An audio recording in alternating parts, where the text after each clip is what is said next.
당신의 문들은 안전하십니까? 가 되겠습니다. 문들이 오늘 이제 이 예루살렘의 성벽과 성문이 불타버린 상황을 우리가 보게 되죠. 자, 본문의 배경은 이스라엘이 이제 바빌론에 의해서 패망을 당하고 바빌론은 페르시아에 의해서 패망을 당했을 때 일입니다. 그러니까 유대인들이 페르시아의 포로로 사로잡혀 갔을 때가 바로 이 기록의 시기죠. 당시 유대인이었던 느헤미야는 페르시아의 그 왕 잔 받쳐드는 지위에 있었는데 그가 예루살렘에 관한 그런 소식을 듣게 되는데 아주 안 좋은 소식을 듣게 되는데 그것은 무엇이었습니까? 3절에 기록된 대로 사로잡힘을 면하여 남은 자들이 유대인들이 그 지방에서 큰 고난과 능욕을 받았는데 예루살렘의 성벽도 허물어졌고 그 문들도 불태워졌다라는 그러한 안 좋은 비보를 듣게 되었습니다.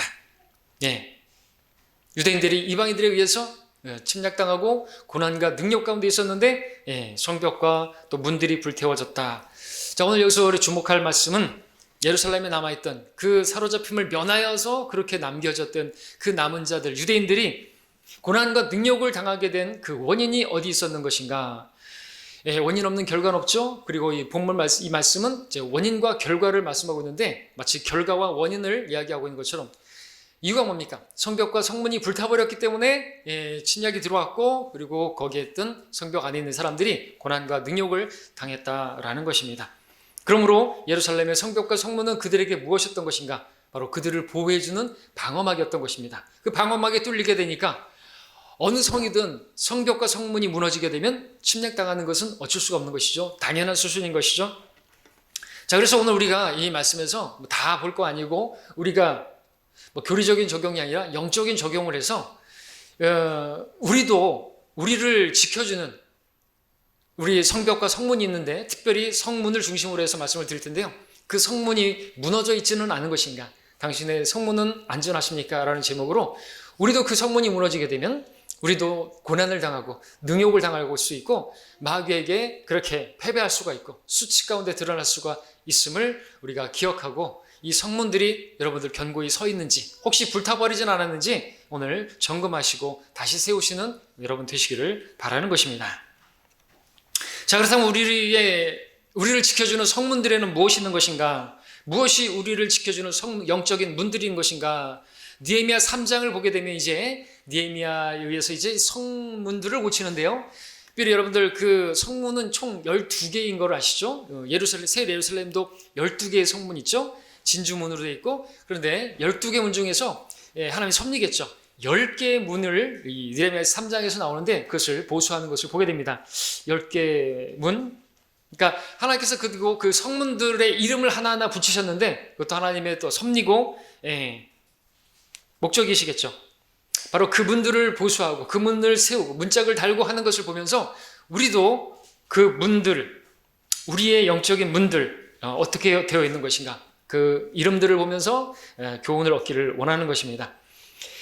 우리도 그 문들이 무너져 있다고 한다면, 불태워졌다고 한다면 그 문을 바로 세우는 그것이 필요하다. 그러지 않으면 우리가 고난과 능욕 가운데 있을 수밖에 없다라는 것이죠. 자, 그 문들을 살펴보면서 그 문들이 어떠한지 돌아보시길 바랍니다. 첫 번째 나오는 문, 첫 번째 문은 3장 1절을 보십시오. 무슨 문이 나오십니까? 찾아보십시오. 다 읽진 않습니다. 어떤 문이 발견되십니까? 3장 1절에 양문이 나오시는 거 보셨습니까? 양문. 자, 이 양문, 양이 들어가고 나오는 그 문을 말하는 것이죠. 자, 이 문이 우리에게 보여주는 우리에게 정적으로 적용하면 무엇에 적용할 수 있는 것입니까? 양들의 문이신 예수 그리스도를 보여주고 있죠. 나는 양들의 문이라, 나는 그 문이라, 그 문으로 누구든지 그 나를 통하여 들어가면 구원받을 것이고 들어가며 나오며 초장을 찾으리라. 예루살렘의 양문을 통해서 양들이 들어가고 나가는 것처럼 우리도 바로 예수 그리스도를 통해서 들어가고 나오면 우리는 들어가면서 생명을 얻고 또 나오면서 또 생명의 풍성함을 얻고 주님께서 오신 것은 우리에게 생명을 주시고 또 그 생명을 풍성히 얻게 하려 하심이라 말씀하고 있습니다.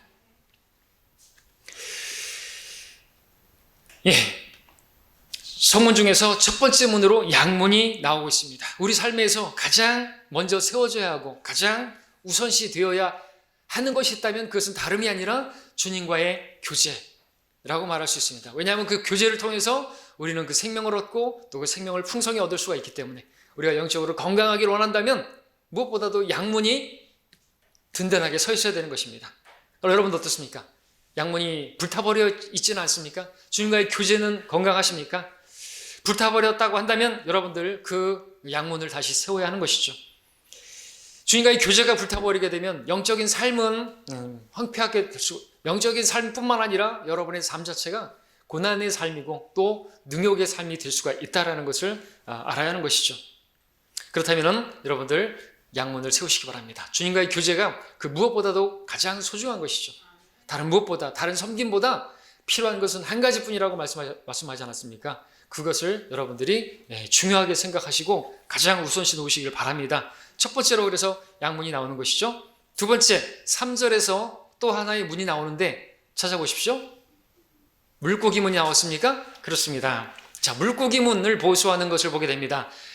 불타버린 물고기 문은 우리에게 무엇을 적용할 수 있는 것입니까? 영적인 적용을 해서 퀴즈, 무엇에 적용할 수 있습니까? 물고기 문.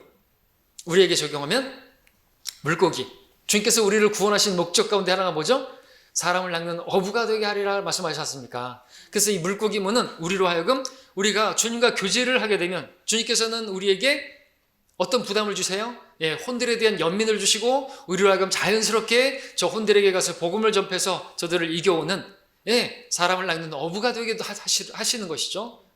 그래서 우리가 주님과 교제를 한 증거는 바로 나만 구원받는 게 아니라 주 예수 그리스도를 믿으라 그리하면 너와 내 집안이 구원을 받으리라 말씀한 것처럼 우리가 다른 사람들에게도 복음을 전하는 그러한 교제의 증거와 열매가 그렇게 나타나게 되는 것이죠. 자, 그러나 우리가 복음을 전하지 않고 있다고 한다면요, 여러분들이 이전에 복음을 열심히 잘 전하다가 지금 전하지 못하고 있다면 여러분들 물고기 문이 부서져 있는 것이고 여러분들 불타버린 것이에요. 다시 세워야 하는 것입니다. 물고기 문이 무너져 있다고 한다면요, 여러분들 어떤 형태로든지 여러분들 마귀에게 틈을 주는 것이에요. 그래서 어떤 설교자는 뭐 절대적인 건 아니지만 하루에 10분 성경을 읽고 하루에 10분 복음을 전하는, 그리고 하루에 10분 최소한이죠, 기도하는 그 삶이 없다면 누구도 건강한 그리스도인의 삶을 보장할 수 없다, 그런 얘기를 했습니다. 복음 전파가 있어야 된다는 것이죠. 복음을 전하는 일이 있어야 되는 거예요. 그렇지 않고 우리가 건강하다고 말할 수가 없는 것이에요. 마귀의 입장에서 본다면 복음을 전하지 않고 있는 성도는 마귀의 어떤 기쁨조라고 말할 수 있어요. 마귀에게 기쁨을 주는 거예요. 우리가 혼들을 이겨서 주님께 이겨오면 주님 저 얼마나 기뻐하세요. 천사들이 기뻐하고 하늘에서 기뻐한단 말이죠. 그런데 우리가 복음 전하지 않으면 마귀가 기뻐하는 것이에요. 이 문들, 우리 몸이 성전인데 이 성전에 10개의 문이라고 한다면 이 물고기 문이 혹시 뚫려 있으시면 여러분들 그 부분을 통해서 마귀가 여러분 유익을 취한다는 것을 아시고 물고기 문을 세우셔야 하는 것이죠. 자, 세 번째 우리가 볼까요? 3장 6절을 보시면 또 어떤 문이 나옵니까? 제일 먼저 찾으시는 분. 옛문이 나오죠? 옛문. 이것은 우리에게 어떤 영적인 적용이 가능한 것인가? 주님께서 우리가 걸어가길 원하시는 길은 옛 문이죠. 옛 길입니다. 옛 진리에 적용할 수가 있습니다. 옛 문으로 이어진 옛 길을 걸어가기 원하시는데 예레미야 6장 16절에 이런 말씀이 있죠. 주가 이같이 말하노니 너희는 길에 서서 그 보고 옛 길, 그 선한 길을 어디 있는지 물어보고 그것을 걸어가라. 그리하면 너희가 너희 혼들의 쉼을 얻으리라. 너희 혼들을 위하여 쉼을 얻으리라 하였으나 그들이 말하기를 우리는 그것으로 걸어가지 아니하겠다, 이렇게 말하는 것을 보게 됩니다. 이 말씀처럼 어떤 사람들은 주님께서 걸어가기를 원하시는 길은 옛 길인데요, 그것이 선한 길이라고 말씀하시는데 어떤 사람들은 걸어가지 않겠다고 말을 하는 것이에요. 오늘날 그런 사람들이 많이 있는 것입니다. 옛 길, 옛 진리. 진리는 변하지 않지 않습니까? 근데 시대가 변했으니까 오늘날 뭐 변해야 된다고. 뉴 킹제임스 성경도 뉴 킹제임스 성경, 뉴 인터내셔널 버전, 뉴 아메리칸 스탠다드 버전, 뉴 트랜슬레이션, 뉴 월드 트랜슬레이션, 뉴 아메리칸 스탠다드 버전, 다 이렇게 뉴를 붙이는 것이죠. 새로운 성경. 킹제임스 성경이 옛 영어라고 고어라고 하면서 그것도 NIV, 또 NKJV 이런 것들을 만들어내는 것입니다. 그러나 이러한 때에 우리는 진리는 변하지 않지 않습니까? 우리 주님께서는 어제나 오늘이나 동일하신데 진리는 변하지 않으시는 것이요. 그러니까 우리는 붙들어야 될 것은 옛 진리인 것입니다. 시대가 바뀌었다고 해서 지금 이 시대가 어떠하다 할지라도 우리는 이 자유주의자들이 외치는 것처럼, 현대주의자들이 외치는 것처럼 우리는 다른 것을 하면 돼요. 교회 갱신을 위해서 교회의 어떤 음악도 현대 음악으로 바꾸고 CC음으로 바꾸고 그러면 안 되는 것입니다. 설교도 사람들에게 어떤 사회에 도움이 되고 또 성공에 도움이 되는 그런 메시지를 전해야 된다. 안 되는 것이죠. 자, 하나님께서는 말씀을 기록하신 그때로부터 순수하게 수천 년이 지났지만 그 말씀은 단 한 번도 변한 적이 없어요. 변한 적이 없습니다. 동일한 말씀을 통해서 혼들이 구원받았고 또 하나님과 교제를 갖게 하셨고 또 그 말씀을 통한 부흥을 일으키셨습니다.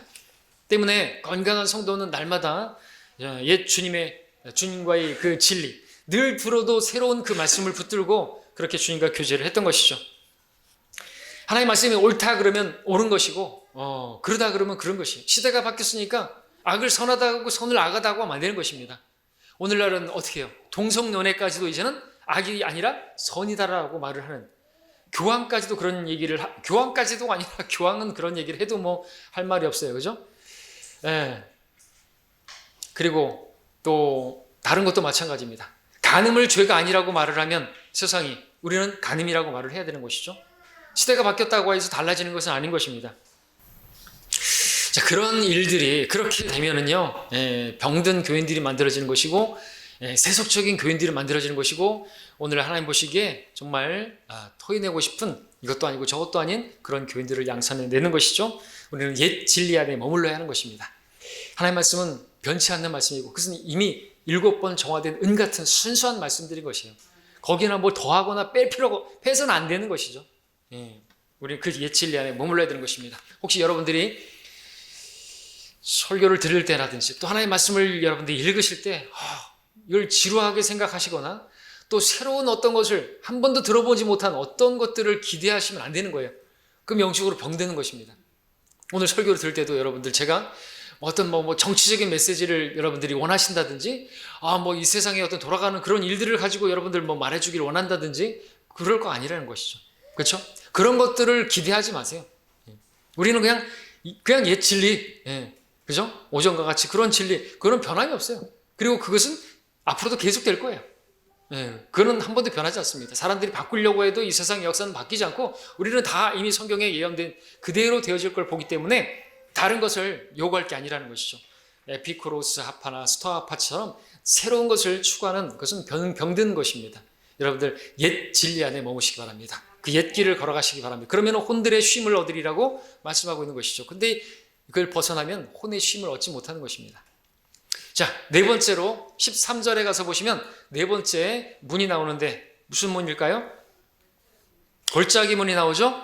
골짜기 문, 우리에게 영적인 적용을 해서 어떤 문으로 우리에게 무엇을 적용할 수 있을까요? 퀴즈. 그것은 우리 그리스도인에게 겸손을 가르치고 있다 말씀드릴 수 있습니다. 왜냐하면 골짜기의 백합화이신 주님, 저 낮은 데로 임하신 우리가 골짜기에까지 우리 주님께서 어떤 분이세요? 십자가의 죽음에까지 낮아지신 분이죠. 우리는 그 죽음의 골짜기까지 낮아져야 되는 것이죠. 골짜기는 산과 산이 만나는 곳이고 가장 낮은 곳이잖아요. 그렇죠? 골짜기예요, 거기가. 우리에게 이제 겸손을 요구하고 계신다라는 거죠. 우리가 교만하게 되면 하나님의 은혜가 임하지 않습니다. 왜 그렇습니까? 하나님께서 교만한 자를 대적하시고 겸손한 자에게 은혜를 베푸시는 분이시기 때문에 그렇죠. 어떤 사람들이 교만한 것입니까? 옛 진리 안에 머물지 않은 사람들이, 새로운 것을만 추구하는 사람들이, 뭔가 새로운 것을 교리를 얻고자 하는 사람들도 교만한 사람들이겠지만 그러면 안 되고, 우리가 그래서 네 번째 나오는 것은 순서적으로도 맞는 것 같습니다. 겸손이 필요한 것이에요. 겸손하지 않으면 그건 주님을 따를 수가 없는 것입니다. 오늘날 같이 그렇게 또 많은 배교의 시대에 겸손하지 않고서는 주님을 따를 수가 없습니다. 겸손의 문이 세워져야 되겠죠. 그렇지 않으면 마귀에게 당하는 건 시간 문제예요. 왜? 마귀는 모든 교만한 자식들을 다스리는 왕이라 그랬습니다. 그래서 여러분들 겸손의 문이 세워져야 되는 거예요. 우리 마음 가운데. 문들이 10개가 있는데 그 문 가운데서 뚫리게 되면 교만하게 되는 것이죠. 교만하게 되면 하나님께서 나를 대적하셔서 나는 끝나버리는 거예요. 마귀가 나를 대적하는 게 아니에요. 교만하게만 만들면 하나님께서 나를 대적하셔서 끝나버리는 것이죠. 불타버리는 것입니다. 신앙은 어디론지 사라져버리는 것입니다. 자, 여러분의 마음의 겸손의 문도 불타버림으로써 혹시 하나님의 은혜가 중단되어 있지 않은지 돌아보시길 바랍니다. 그렇다면 그 골짜기 문을 다시 세우시기를 바랍니다. 골짜기 아래까지 죽음에까지 순종하신 그 주님을 본받아서 우리도 그 죽음의 골짜기까지 우리 자신을 낮추시는 우리가 되기를 바랍니다. 다섯 번째 문은 14절에서 볼 수 있는데 어떤 문이 보여집니까? 자, 느헤미야가 세운 문, 똥문, 똥문이 나옵니다. 예루살렘 안에서 생겨나는 더러운 배설물들을 내다 버리는 문. 우리 성도들에게도 우리 성전들 몸에도 10개의 문이 있다고 해요. 10개의 구멍이 있는데 이거 다 틀어 막아야 되는 거예요. 다 틀어 막는 게 아니라 잘 세워져 있어야 된다는 거죠. 똥문이 무너져 있고 불태워져 버리면은 우리 안은 배설물로 가득하게 되는 것이에요. 세워져야 되는 것이죠. 우리 삶에도 이 똥과 같은 배설물들이 발생하기 때문에 그런 것들이 발생하는 족족 우리는 내다 버려야 하는 것입니다. 문 열고 갖다 버려야 되는 것이죠. 바울도 그렇게 했습니다. 실로 모든 것을 손실로 여기면 그리스도 예수 나의 주를 아는 지식이 가장 고상하기 때문이며 내가 그를 위하여 모든 것을 잃어버리고 그것들을 오히려 배설물로 여기면 그리스도를 얻기 위함이요 그랬습니다. 버려야 할 것을 버리지 않는, 배설물을 버리지 않는 그리스도를 얻지 못하는 것이죠. 다시 말해서 그리스도를 얻은 우리들이 그리스도 안에서 풍성한 생명을 누리지 못하는 것입니다. 생명이신 그분이 아닌 다른 것들을 우리가 더 자랑거리로 삼고 그러면 그리스도를 얻지 못하는 거예요. 그러니까 그리스도의 생명력 있는 신앙을 갖지 못한다는 것이죠. 세상의 어떤 지식이라든지 세상의 지혜라든지 세상의 성공이라든지 그런 것들을 우리는 배설물로 여겨야 되는 것입니다. 왜 그래야 됩니까? 그것들은 배설물이라고 말하고 있기 때문에 그렇습니다. 그런 것들을 우리가 자랑한다면 우리 주님을 자랑하지 못하게 되는 것이에요. 주님을 자랑하지 못하게 되면 우리는 주님 보실 때 가치가 없는 것이에요. 주님께서 똥을 치우듯이 치워버리신다고 하는 구약의 말씀도 보시죠? 우리가 가치 없는 것이. 그러면 똥이 꽉 차는 거예요. 버려야 될 걸 버리지 않으면 똥덩어리가 되는 거예요, 우리가. 그러면은 하나님께서 똥을 치우시듯 치워버리게 되는 거죠. 여러분들 이 똥문이 잘 서 있어야 되겠습니다. 우리가 버려야 될 걸 버려야 되는 거예요. 특별히 죄들 있죠? 어떤 더러운 생각들 그런 것들로 들어왔으면 또 우리가 생각 들어온 자체는 죄는 아니겠지만 그것들을 우리가 즐기고 또 어떤 죄들을 지었을 때 그것은요, 주님 보실 때 더러운 것이죠. 그것은 개가 토해낸 것으로 돌아간 것이나 마찬가지고 죄는 더러운 것입니다. 그런 것들은 우리가 자백함으로써 버려야 됩니다. 그러면 주님께서는 우리를 깨끗하게 하신다고 말씀하셨습니다. 그러니까 죄를 자백하는 그것이 바로 우리의 똥문이 세워져 있다고 말할 수가 있겠죠. 자, 여러분들 자백하십니까? 여러분들 이 똥문이 세워져 있는 것이죠. 세워야만 하는 것입니다. 여섯 번째 문을 가겠습니다. 개수가 많으니까 짧게 넘어갑니다. 15절에 보시면 어떤 문을 보이십니까? 샘문이 보이십니까? 샘문. 신선한 물을 공급하는 문. 우리에게 이 샘문은 무엇입니까? 바로 우리 안에 성령님이시죠. 나를 믿는 자는 성경이 말씀한 것과 같이 그의 배에서 생수의 강들이 흐르리라 그랬습니다. 우리 안에서부터 생수의 강들이 흐르는 그것은 바로 성령님을 통해서 흘러 넘치는 것입니다. 성령님은 우리 모두에게 성전된 성도들 안에서 흘러 넘쳐서 무엇을 주십니까? 진정한 만족을 주시고 진정한 기쁨을 주시고 진정한 화평을 주시는 분이시죠. 자, 그런데 이 예루살렘의 샘문이 불타버렸습니다. 마찬가지로 성도의 삶에도 이 샘문이 불타버리게 되면 곧 성령님의 역사가 중단되는 것이겠죠. 만족이 없고 기쁨이 없고 화평이 없고 감사가 없게 되겠죠. 어떻게 할 때 그러면 그 샘문이 성도에게서 무너졌다고 말할 수가 있겠습니까? 성령님이 아닌 다른 무엇으로 만족을 얻으려고 하고 기쁨을 얻으려고 하면 이 샘문은 불타버린 거나 마찬가지겠죠. 성령님의 역사는 공급이 안 되는 것입니다.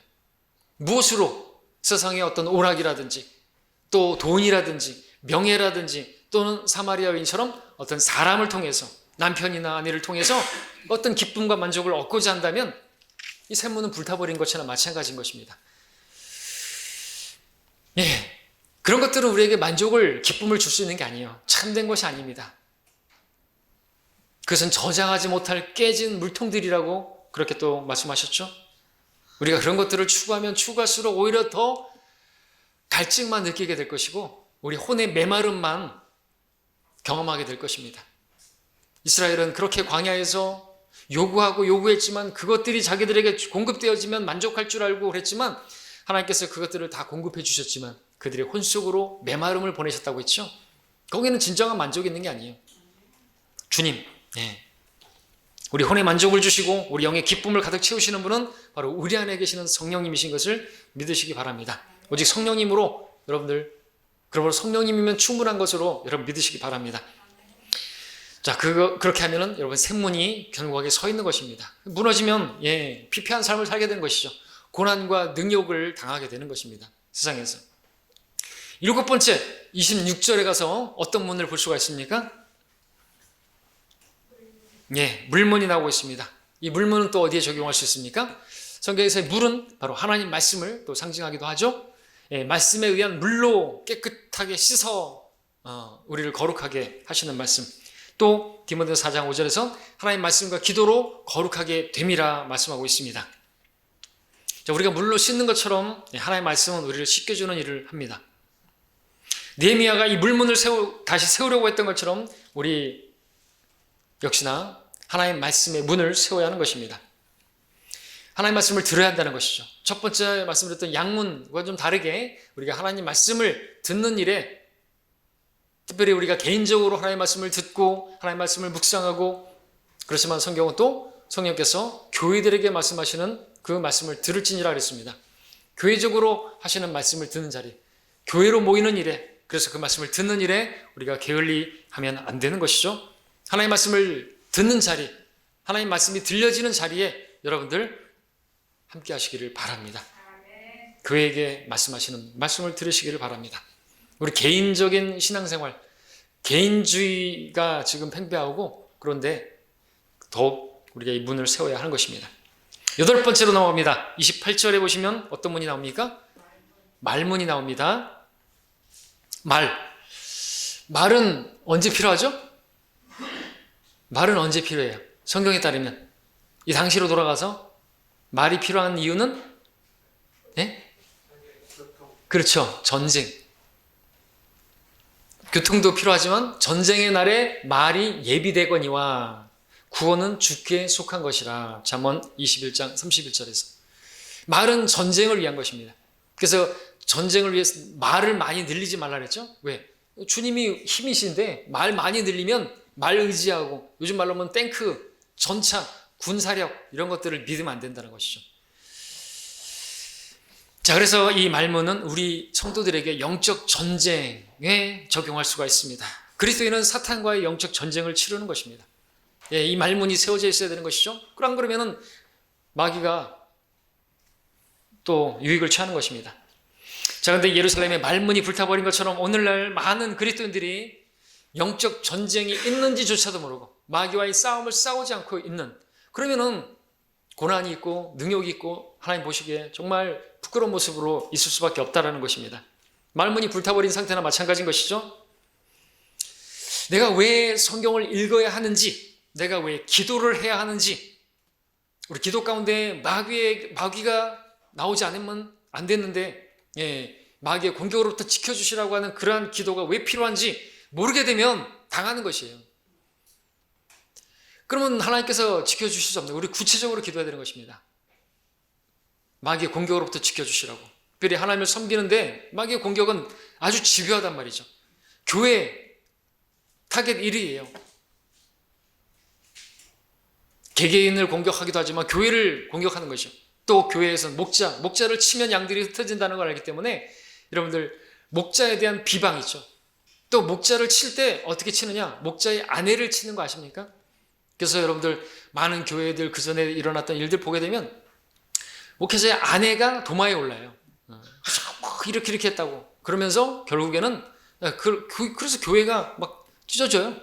그럼 우리 성경대는 교회도 그런 교회에 있었어요. 예, 지금도 있고. 조심해야 되는 것이죠.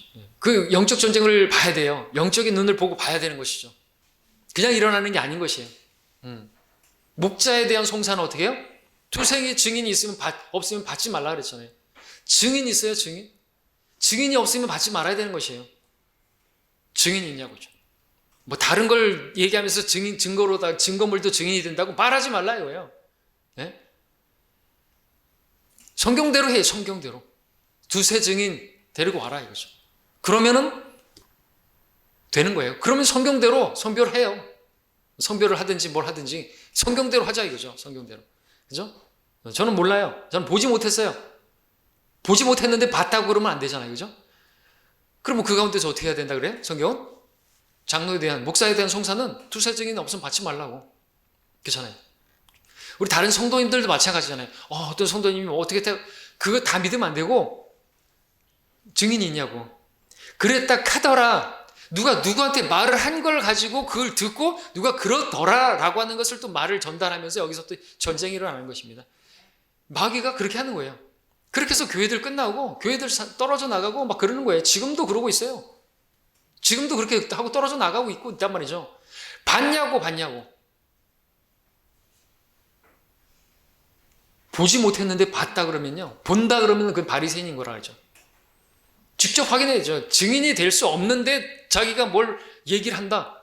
그건 거짓 증인, 거짓 증거하지 말라. 10계명이 있어요. 거짓 증거하면 그 큰 죄를 짓는 것이.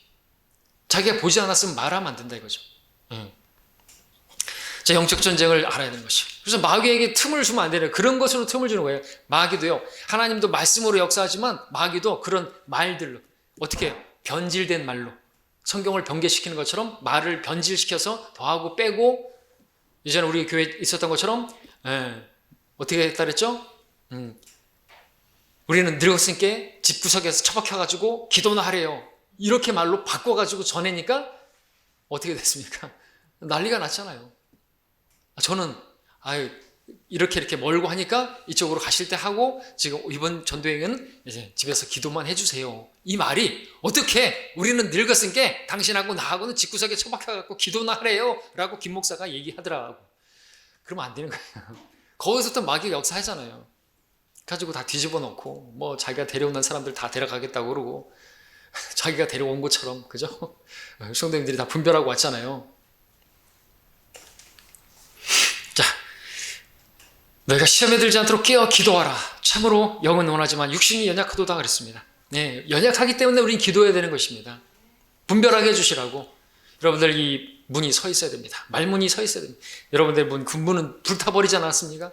왜 기도해야 하고 왜 영적 전쟁을 치러야 되고 그 영적 전쟁에서 분별력을 가져야 되는지 여러분 모르게 되면 당하는 거예요. 그러면 이제 어떤 부분에 있어서 불만을 가지게 되고 다른 데 귀를 열어주게 되고 그런 식으로 끝나버려요. 정신을 차려야 되는 것이죠. 자, 9번째 3장 29절에 가서 보시면 어떤 문이 보여집니까?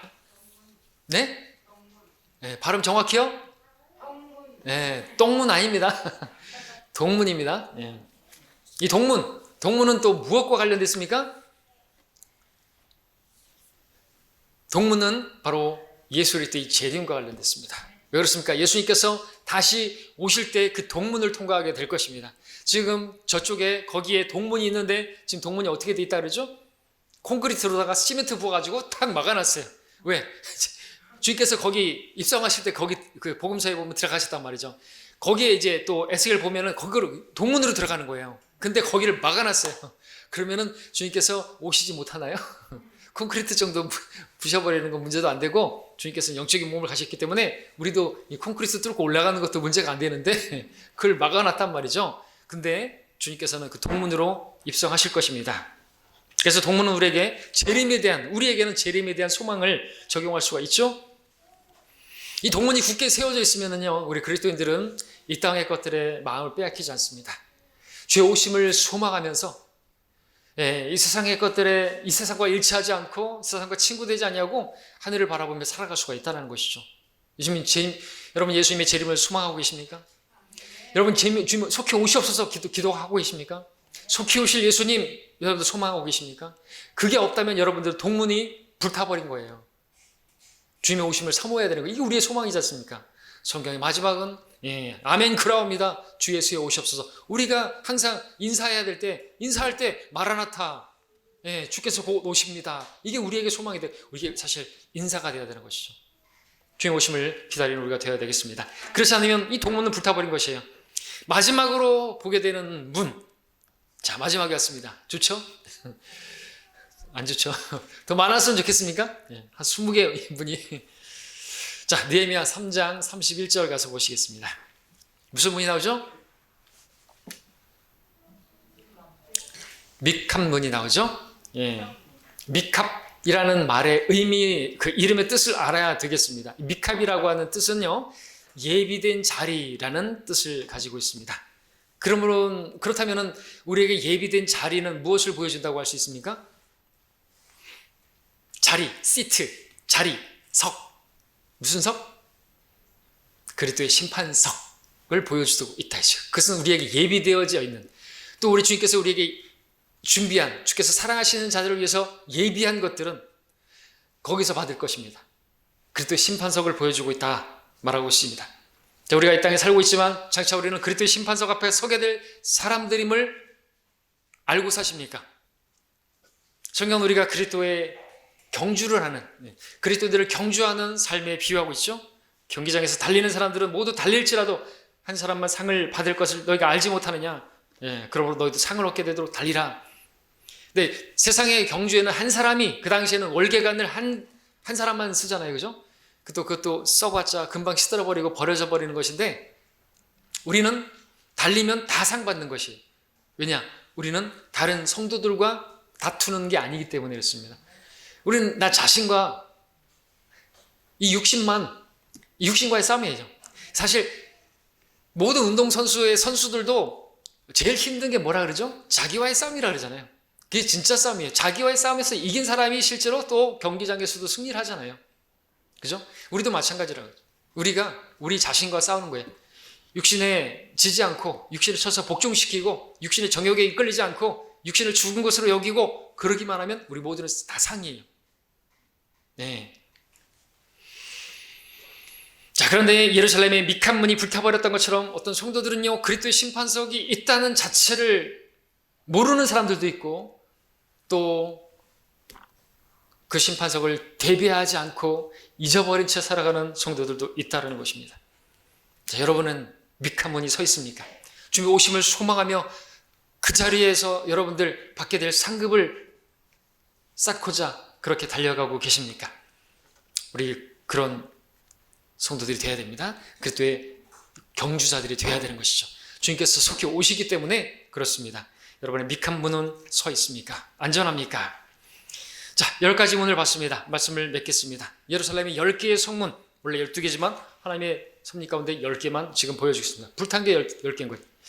10개의 성문이 있었던 것처럼 우리도 그 10개의 성문이 있다라고 말씀드릴 수가 있어요. 이 이름들을 다 보니까 정말 우리가 이 몸이 성전인데 이 문에 10개, 우리가 특별히 항상 불타버리고 무너질 수 있는 문들인데 무너졌다고 한다면 여러분들 다시 세워야 하는 것입니다.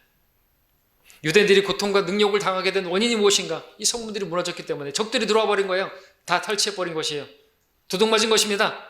마찬가지로 우리 삶에 많은 문제들이 일어나고 고난이 생기고 다 그런 건 아니겠지만 많은 고난, 이유는 무엇인가?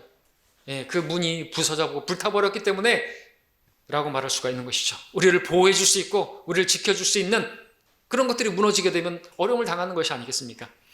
느헤미야는 성문들이 불타버렸다는 소식을 들었을 때 어떤 마음을 가졌던 것입니까? 울며 애도하고 금식하며 하나님께 회복을 위해서 매달렸습니다. 성벽과 성문을 세우기 위해서 간절히 원하는 그 마음의 소원을 주님 앞에 드렸던 것이죠. 오늘 여러분도 영적인 성문들이 무너졌고 불타버렸다고 한다면, 여러분 영적인 회복을 원한다면 여러분들 그 문을 보수하시기 바랍니다. 세우시기 바랍니다. 가장 먼저 양문부터 시작해서 주님과의 교제를 여러분들 가지시기를 바랍니다. 그리고 다른 문들도 하나하나 세워 가시기를 바랍니다. 저와 여러분 안에도 느헤미야와 같이 영적인 회복에 대한 소원을 가지시고 또 세우겠다라고 하는 결심을 주님 앞에 드리시기를 바랍니다. 그러면 주님께서 그 결심하는 성도들을 도와주실 것이고 회복시켜 주실 것이고 강건한 건강한 그리스도인으로 살아갈 수 있도록 인도해 주실 것입니다. 그리고 우리 모두가 되길 바랍니다. 기도하겠습니다.